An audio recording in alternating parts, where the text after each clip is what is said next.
Do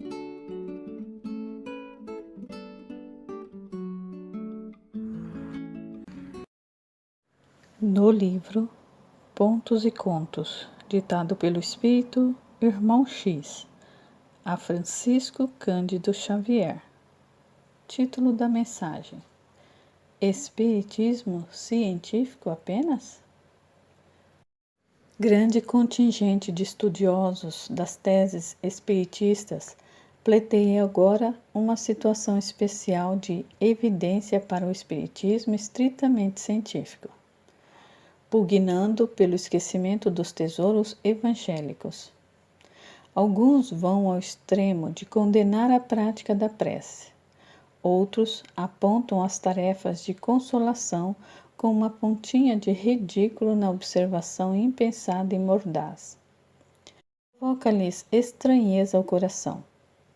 São discípulos que esqueceram suas origens, olvidando o carinho das mãos dedicadas que lhes guiaram os passos vacilantes do princípio. Querem fenômenos e prosélitos. Seria interessante para os novos trabalhadores do Evangelho povoarem os seus centros de oração e de estudos com balanças, agulhas, trenas e máquinas elétricas.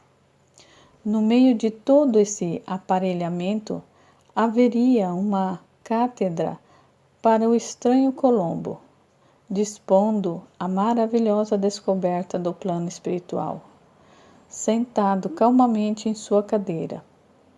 A operação mais difícil seria encontrar o espírito verdadeiramente sábio e amigo, que viesse de sua adaptação aos desígnios de Deus, para tocar o botão misterioso da máquina humana, como o pequeno vagabundo contratado repentinamente nos palcos improvisados para os toques da mágica imprevista. É certo que ninguém poderá excluir as características científicas no exame transcendente do intercâmbio entre os vivos da Terra e os vivos do infinito. Toda indagação séria é justa, e toda análise conscienciosa produzirá os frutos doces da verdade. Charles Richet, com toda sua impertinência de pesquisador, prestou grande serviço à divulgação dos novos ensinamentos. Suas perquirições desapaixonadas e incessantes impuseram respeito aos valores psíquicos entre os espíritos mais empedernidos de nossa época. Mas entre a mentalidade indagadora e a mentalidade leviana existe uma considerável distância. A grande questão de todos os tempos não é propriamente o de conhecer, mas o de entender a finalidade do conhecimento. O Espiritismo constitui a porta da esperança para um mundo melhor. Seus fenômenos representam chamamentos comuns para uma compreensão mais elevada dos valores da vida.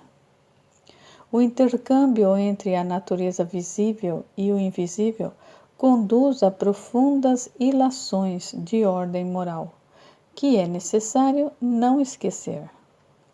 Sua expressão religiosa com Cristo tem que ser essencial. Sua mensagem permanente tem no Evangelho os primórdios eternos. Nada poderá realizar de substancialmente útil sem aquele divino amigo dos homens.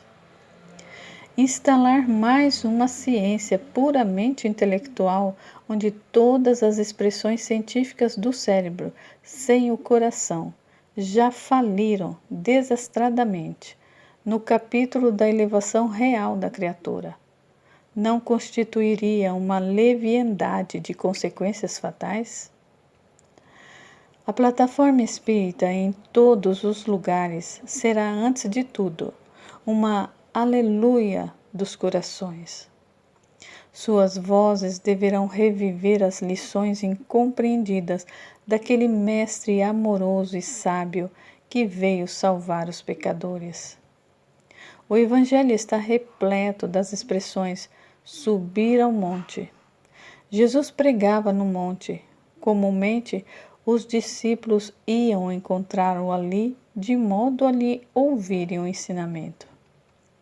Nós, entretanto, os espíritos pobres e endividados, que nos encontramos em esforços de autorreajustamento sobre a terra, na carne ou fora de seus liames, constituímos a pesada multidão de seres indecisos no vale sombrio da morte, da enfermidade, do sofrimento.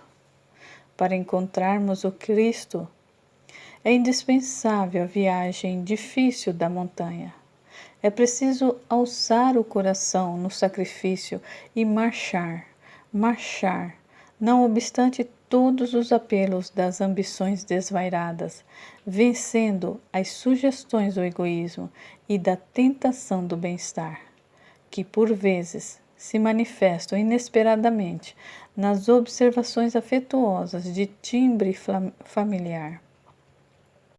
A realização cristã, que é o primeiro programa do Espiritismo santificante, não se conquista tão só com as rotulagens científicas e deduções filosóficas, mais ou menos brilhante. Os antepassados dos discípulos atuais, nas diversas famílias religiosas do cristianismo, adquiriram os valores da fé com a própria vida, para conduzirem um mundo que se perdia na destruição e na indiferença. A tomar o conhecimento do Cristo, nunca se vestiram com a túnica da inconstância. Padeceram e morreram, deram-se em holocausto, imolando-se a si próprios.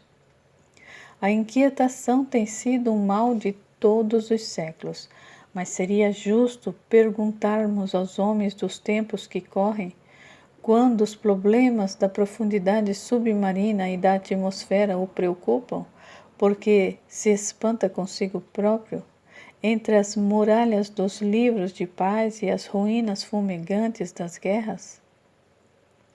Enquanto o Espiritismo se constitui em fonte de alívio para a compacta fileira de infelizes que buscam ansiosamente as suas águas confortadoras e claras, alguns de seus estudiosos se deixam empolgar pela mania das novidades, ansiosos pela atenção balofa dos publicistas sem consciência dos valores sentimentais. De nossos núcleos, temos de afirmar que, sem a sintonia com Cristo, qualquer edificação será inútil. Taunay, em suas reminiscências, conta que o conselheiro paulino José Soares de Souza era o provedor da Santa Casa da Misericórdia no Rio de Janeiro, quando as autoridades republicanas, logo após a queda do Império, o intimaram a eliminar o Deus guarde dos seus expedientes oficiais nas relações com o governo. Mas o conselheiro experiente respondeu sem titubear: não me é possível aceder às indicações de Vossa Excelência, porquanto nesse estabelecimento ainda há Deus e nem se pode dispensá-lo entre tantos sofrimentos e misérias dos homens. E prosseguiu com a sua mesma expressões: aos que nos disserem de um espiritismo científico apenas, tomados pelo entusiasmo fácil dos jogos de palavras, responderemos igualmente: não nos seria lícito seguir em vossas águas, porque entre nós, antes de tudo, prevalecem os fundamentos da verdade com Jesus Cristo. E considerando a extensão de nossas necessidades, não sabemos daqui a quantos séculos poderemos pensar em modificação das velhas fórmulas.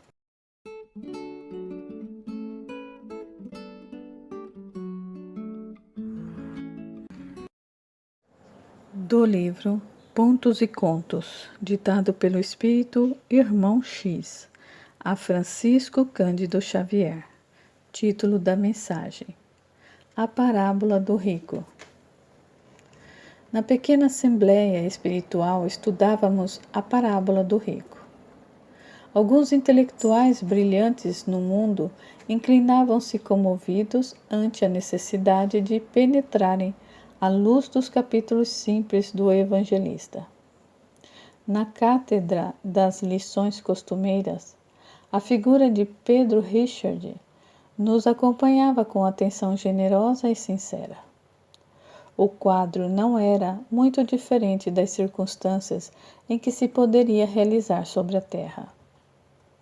A esfera espiritual próxima do planeta é uma figura de transição em que o gosto terrestre tem quase absoluta predominância. O amplo recinto oferecia o aspecto de um parlamento singelo e acolhedor, e como ponto central aquele velhinho, amigo de Ismael e de Jesus, com os cabelos nevados, parecendo feitos com a luz prateada das mais dolorosas experiências, ensinava o sentido oculto das preciosas lições do Cristo. Afinal, exclama um dos meus amigos, existem realmente os grandes usurários e os ricos infelizes no mundo. São os dilapidadores dos bens coletivos, porque a movimentação do dinheiro poderia incentivar o trabalho, atenuando as dificuldades dos mais infortunados. Entretanto, atalha um dos presentes, temos as fortunas dos grandes beneméritos da humanidade. Um Rockefeller e um Carnegie, que estimulam as grandes iniciativas em favor do bem público, não serão ricos amados de Deus? E os Henry Ford, que transformam os pântanos em parques industriais, onde milhares de criaturas ganham honestamente o pão da vida, não merecem o respeito amoroso das multidões? A apreciação sobre os ricos da terra prosseguia animada, quando alguém se lembrou de submeter Richard o assunto em sua feição substancial. O generoso velhinho, no entanto, replicou judiciosamente: antes de tudo, só Deus pode julgar em definitiva suas criaturas.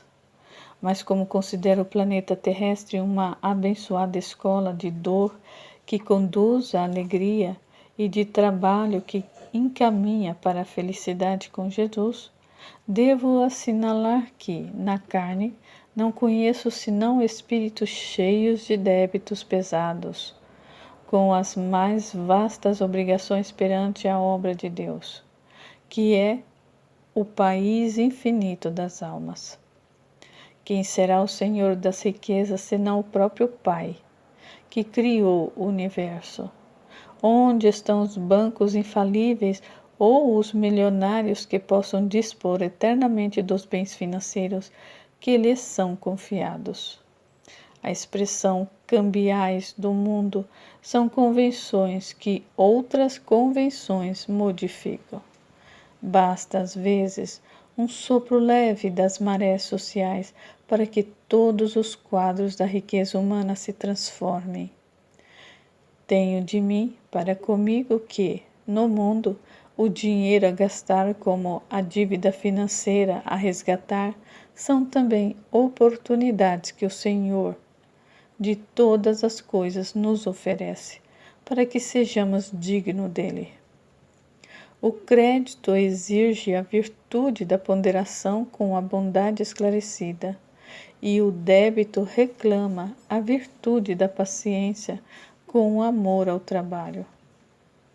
A essas palavras justas, que nos conduziam a um campo de novas especulações sentimentais, um dos nossos irmãos de esforço, antigo socialista extremado na terra, entusiasmando-se talvez em excesso com as elucidações do generoso mentor, exclamou efusivamente: muito bem, sempre encontrei no capital um fantasma para a felicidade humana.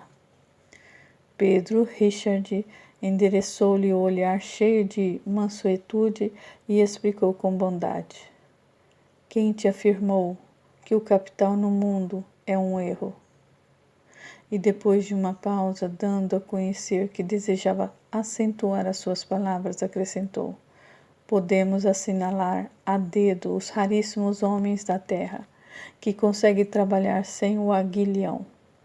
O capital será esse aguilhão até que as criaturas entendam o divino prazer de servir. Para os mais abastados, ele tem constituído a preocupação bendita da responsabilidade, e para a generalidade dos homens, o estímulo ao trabalho. O capital é um recurso de sofrimento purificador, não somente para os que o possuem, mas para quantos se esforçam pelo obter.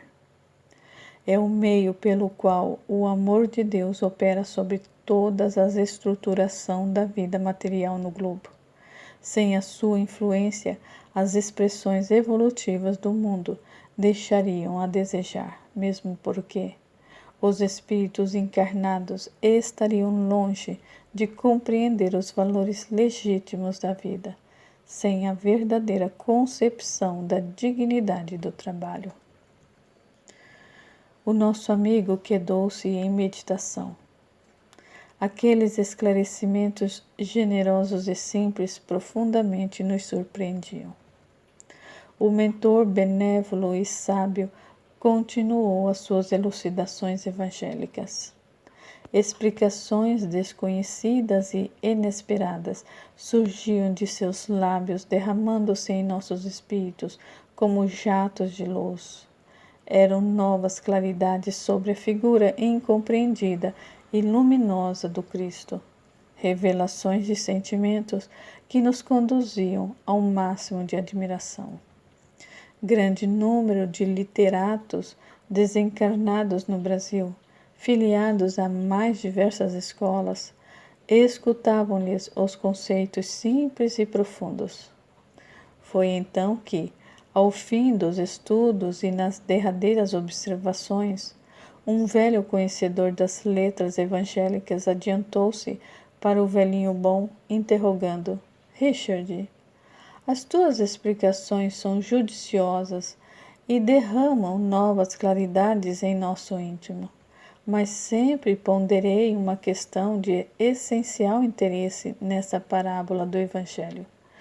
Por que motivo o santificador espírito de Abraão, personificando a providência divina junto de Lázaro redimido, não atendeu às súplicas do rico desventurado? Não era este também um filho de Deus? Observando os teus esclarecimentos de agora, eu sinto essa interrogação cada vez mais forte em minha alma, porque afinal, o homem rico do mundo pode ser muitas vezes uma criatura indigente na aspereza das provas. Como esclarecer esse problema que nos induz a supor certa insensibilidade nas almas gloriosas que já se redimiram das vicissitudes da existência material? O esclarecido comentador da palavra de Jesus replicou com veemência e brandura: insensibilidade nos mensageiros do bem? Esse conceito nasce da nossa deficiência de verdadeira compreensão. Abraão e Lázaro viram nos sofrimentos do rico a misericórdia inesgotável do Pai Celestial, que dos nossos erros mais profundos sabe extrair a água amargosa que nos há de curar o coração. Ambos compreenderam que seria contrariar os desígnios divinos, levar ao irmão torturado uma água mentirosa, que lhe não mataria a sede espiritual. Quanto ao mais que pedia o rico ao espírito generoso de Abraão, rogava-lhe que Lázaro voltasse ao mundo para dar aos seus pais, à sua mãe, aos seus filhos e irmãos as verdades de Deus, a fim de que se salvassem. Como não se lembrou de pedir a difusão dessas mesmas verdades entre todas as criaturas? Por que razão somente pensou nos seus amados pelo sangue, quando todos os homens, nossos irmãos, têm necessidade da paz de Deus, que é a água viva da redenção? A solicitação do rico é muito semelhante à maioria das súplicas que partem dos caminhos escuros da terra, filhas do egoísmo ambicioso ou do malfadado espírito de preferências das criaturas, orações que nunca chegam a Deus por se apagarem no mesmo círculo de sombra e ignorância em que foram geradas pela insensatez dos homens indiferentes. O nosso amigo religioso recebera também a sua lição. As elucidações evangélicas do dia estavam terminadas. No recanto silencioso a que me recolho com as heranças tristes da terra, intensifiquei as minhas reflexões sobre a grandeza desconhecida do Cristo. E contemplando as perspectivas angustiosas dos quadros sociais da existência terrestre, comecei a meditar com mais interesse na profunda parábola do rico.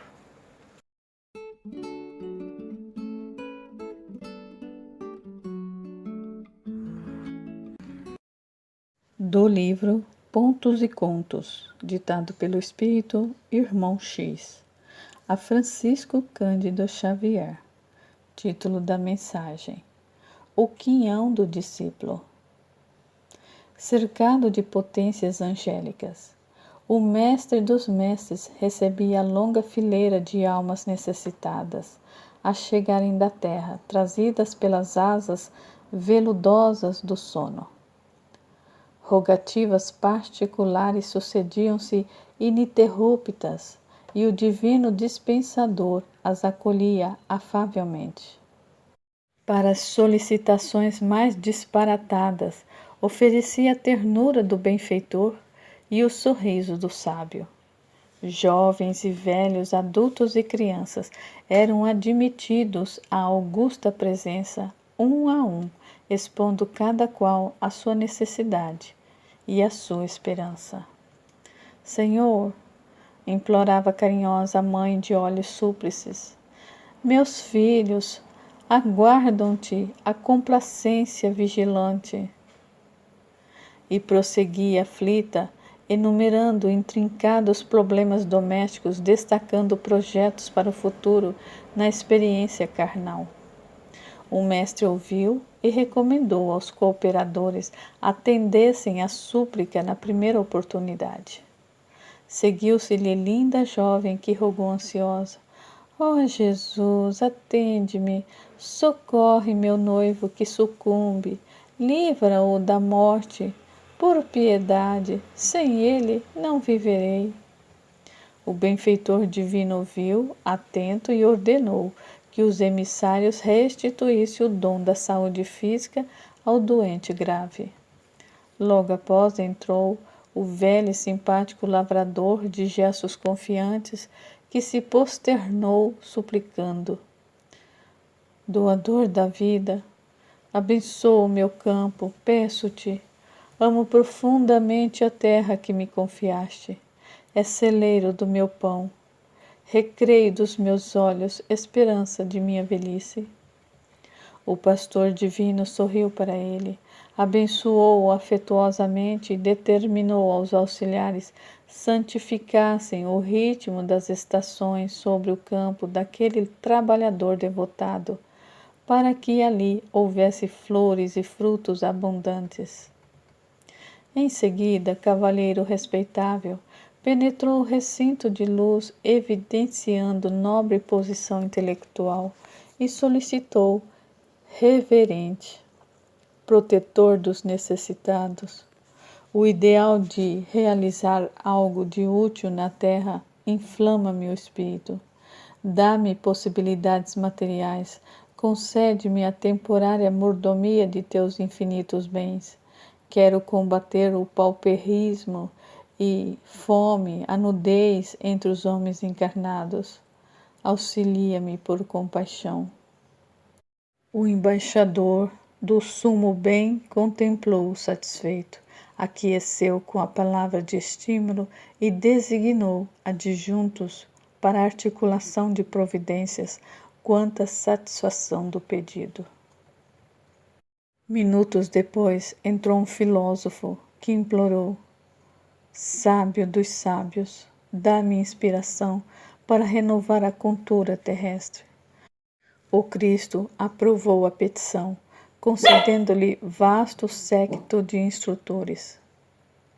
E a legião dos suplicantes prosseguia sempre, movimentada e feliz, valendo-se da visita providencial do celeste benfeitor às sombrias fronteiras da carne.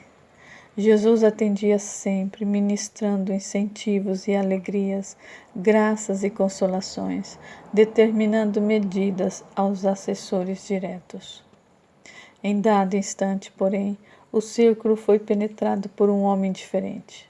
Seu olhar lúcido falava de profunda sede interior. Seus gestos respeitosos traduziam confiança e veneração imensa.